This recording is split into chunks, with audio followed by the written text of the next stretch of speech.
During the Third Reich, the trajectory of state policy towards the Jews was continually recalibrated by key events and situations on the ground, leading eventually to the final solution. In part 1 of this series, we'll look at an article written by Odilo Globocnik, nicknamed Globo, one of the main architects of the Holocaust, that gives insight into his mindset in mid-1940.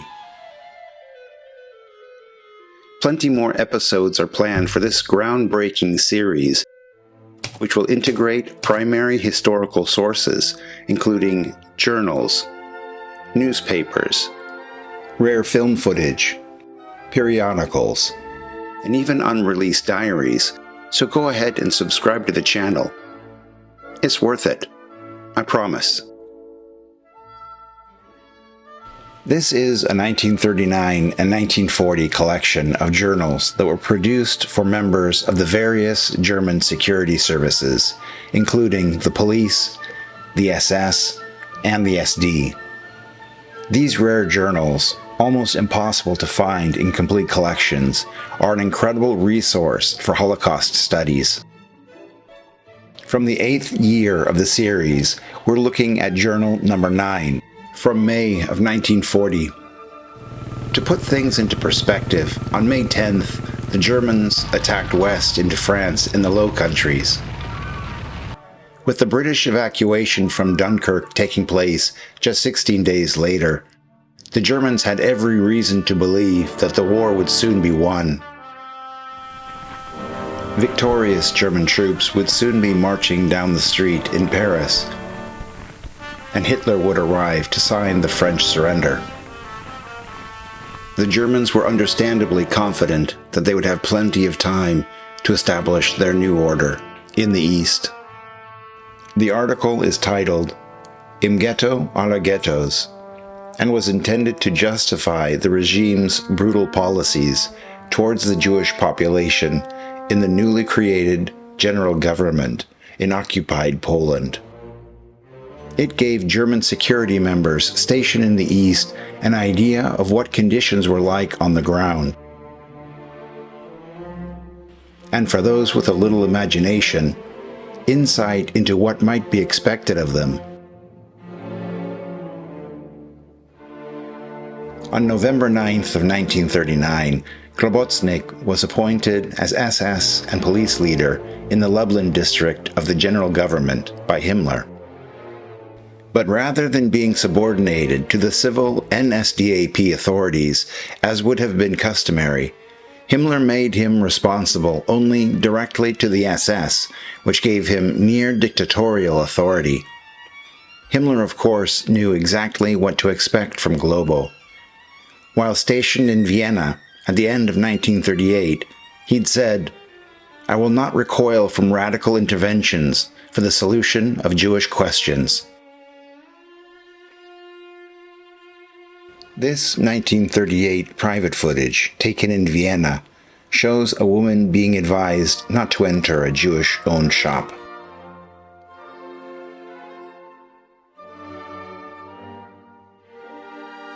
Globo begins his article describing the last 1,000 years of Jewish history, cherry-picking associations that craft a historical narrative that he wants to set as justification for the brutal National Socialist racial policies. For example, stating that the natural Jewish parasitic business instinct found fertile ground in regions with developing trade routes. That with the expulsion of Jews from all over Europe, migration increased, and that by the middle of the 16th century, its population in the border region between German and Russian lands had risen to about 160,000, and that within 100 years that number had doubled. In this way, Globo portrays the Jewish race as a type of infestation, like rats, that multiplies if not kept in check.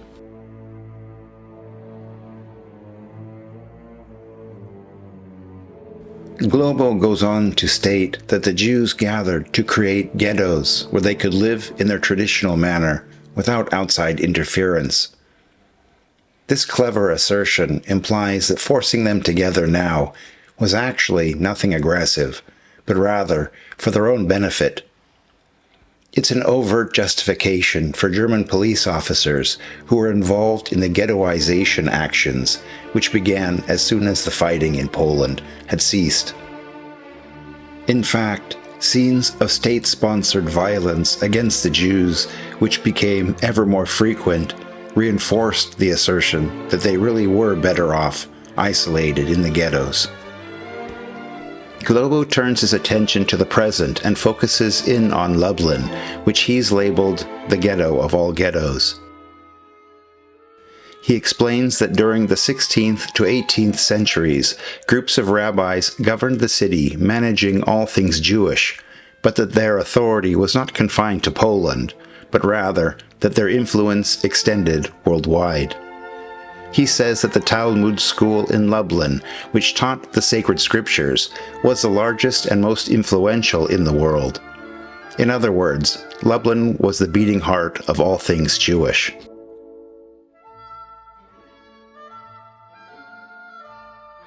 The assertion of Jewish internationalism was an integral part of the National Socialist anti-Semitic narrative. They promoted the conspiracy theory that Jews were involved in a clandestine international network seeking to undermine nations and promote global control. In this scene from the 1940 German film Die Rothschilds, this international conspiracy is not only explained, it is supposedly being done openly by the head of the bank.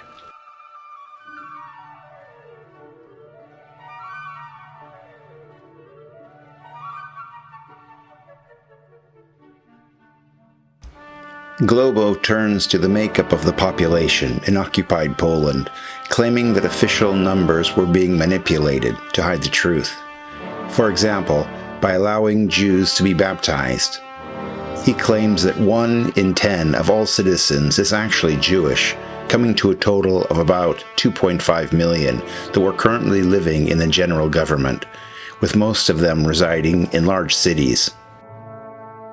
National Socialist ideology propagated the belief that Jewish people possessed a distinct and inferior racial blood, or genetic makeup, which they claimed was inferior and dangerous. To knowingly allow it to mix with Aryan blood was considered a crime. This private footage from the fall of 1940 was taken in Western Poland and shows a couple being publicly humiliated for their supposed racial crime.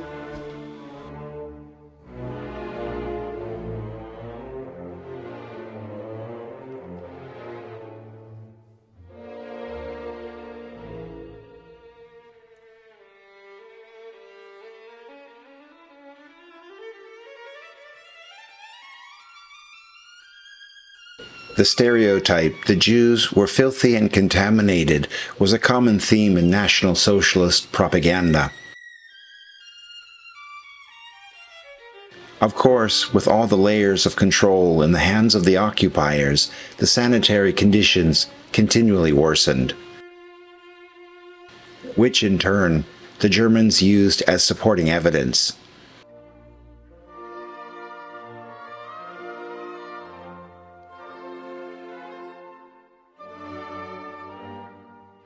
It was also common to contrast economically successful and cultured Jews by showing their fine standard of living and implying that they'd abandoned their less fortunate brethren.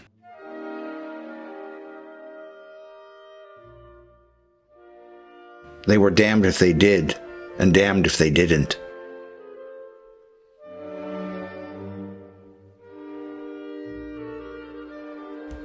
After continuing on about the filthy conditions in the living quarters and on the street, Globo turns his attention to the multitude of small shops in Lublin, mounting Jewish name signs like Cohen, Levi, and Isaac.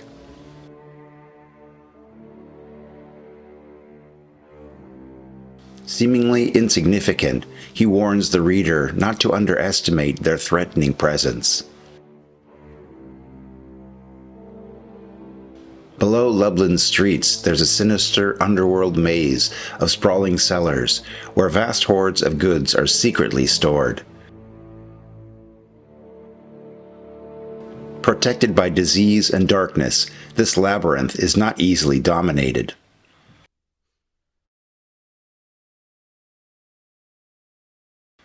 Globo's choice of words is strangely reminiscent of spooky verses from a Brothers Grimm tale.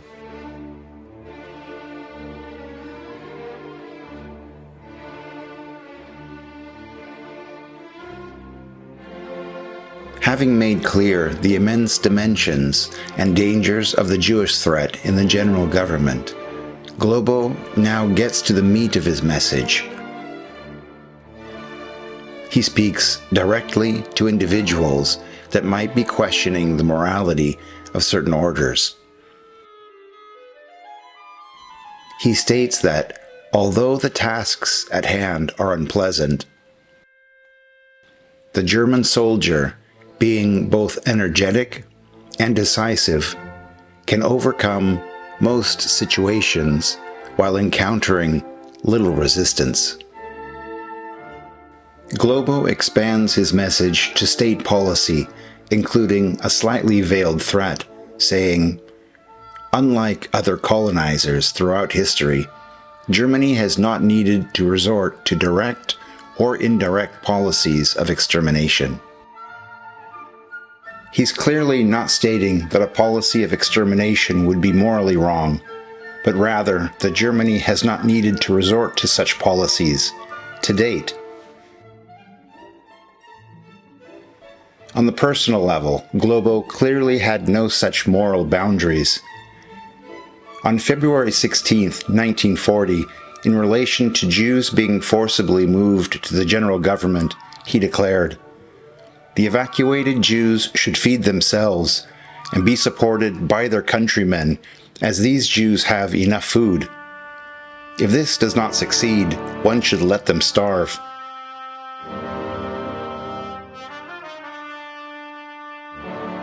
Now, he turns to what he considers practical solutions, claiming that the Jews want to live, so they must work, that Germans should not have to support them.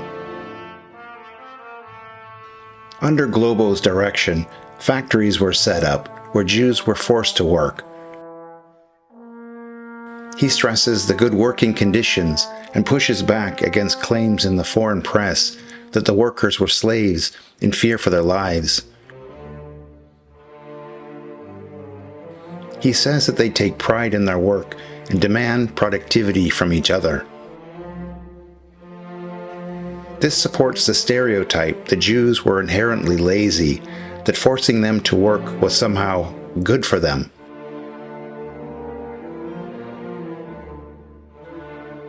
Jews being exploited for their labor generally suffered terrible working conditions and were treated brutally.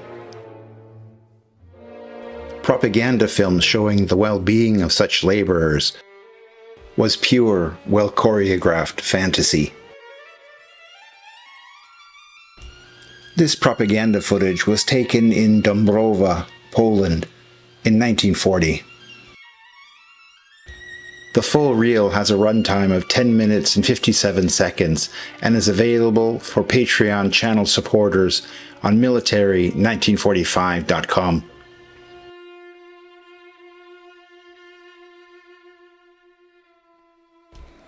Globo turns to the establishment of the Jewish Council, responsible for representing the Jewish community.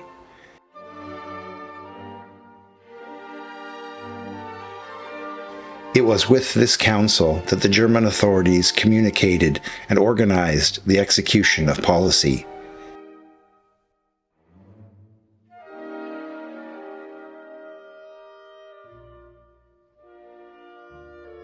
He claims that the council allowed for a certain amount of self-governing freedom, but in reality, the construct was a practical necessity.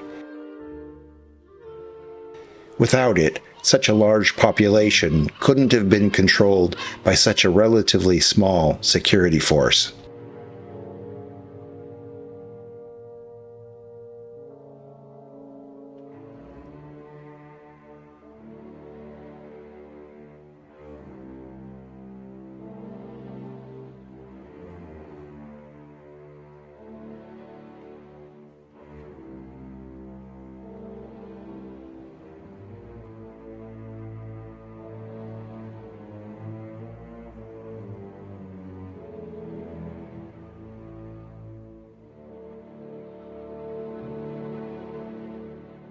Finally, Globo speaks about the importance of forcing all Jews to wear white armbands with a blue Star of David, claiming that its dividing effect was even more significant than the creation of the ghettos.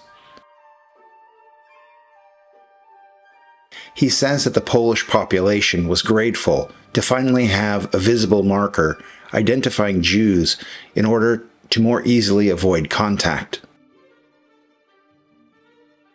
It's in the general government that these armbands were first introduced. Following this example, the practice was imported to Germany in September of 1941.